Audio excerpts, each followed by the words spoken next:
Salutare tuturor și bine ați venit la un nou video. Sunt domnul Puzzle sau pe nume adevărat Cristian Leana, iar în video de astăzi vreau să vă prezint un puzzle, de fapt nu e tocmai un puzzle, e o jucărie extrem de interesantă și mie mi-a plăcut foarte mult, și anume un cub fidget, un cub anti-stres. E un cub pe care îl avem de ceva vreme pe genius.ro, site-ul pe care îl administrez, și îl găsiți și acolo, o să vă las link în descriere de unde puteți să-l achiziționați. Avem aici cubulețul. E o jucărie care a fost foarte populară pe internet acum câțiva ani când a apărut și încă lumea se mai joacă cu așa ceva și e foarte captivată de acest cubuleț.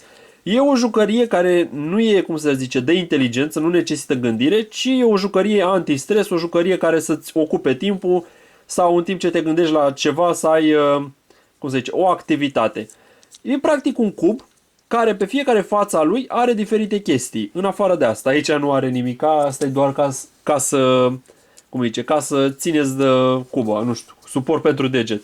Dar stați să mai vă arăt ceva. Da, asta vreau să vă mai arăt. El vine în pachet și cu acest șnur care se pune, uitați, se introduce aici și poate fi ținut de mână ca să nu scăpați.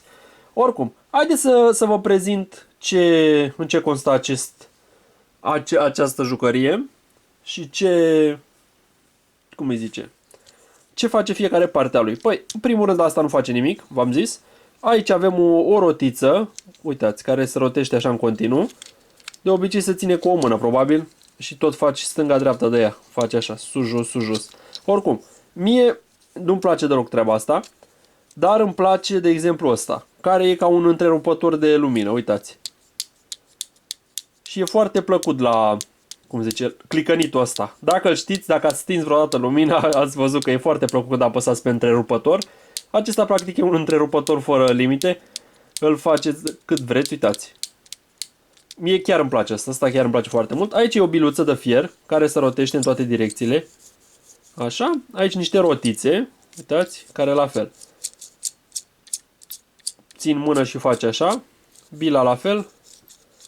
Așa, iar aici avem 5 butoane, numai că nu sunt toate la fel. Și, stați să vă arăt, uitați, ăsta clicăne și ăsta clicăne, dar astea 3 nu clicăne. Astea au un alt feeling, o altă, cum se zice, se simte altfel la deget. Ăsta are ca un arc în el când apăsați. Adică e un buton care se apasă și sare înapoi în sus. Pe când asta e cu clicănit, astea două. Da. Și așa se aparte, e un joystick ca de un mini joystick cum avem și la PlayStation și alte console. Uitați, vedeți? Un simplu joystick care puteți face așa tot timpul. Mie mi-a plăcut jucăria asta, e interesantă, e, cum se zice, e bună mai ales pentru cei care stau la birouri, probabil, sau când au ceva de gândit. Programator, nu știu, când se gândesc să scrie un cod și nu le vine nicio idee, poate să stea și cu acesta în mână să clicăne, să facă ce vor când se gândesc. Oricum, m-am gândit să vi-l prezint și vouă. Sper că v-a plăcut și vi s-a părut și vouă interesantă această jucărie.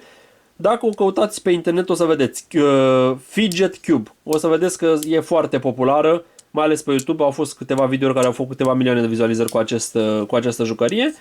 Și da, o găsiți și pe genius.ro. O să vă las link în descriere pentru cei interesați să-și achiziționeze acest cub anti-stres, acest cub fidget. Cam atât pentru video de astăzi.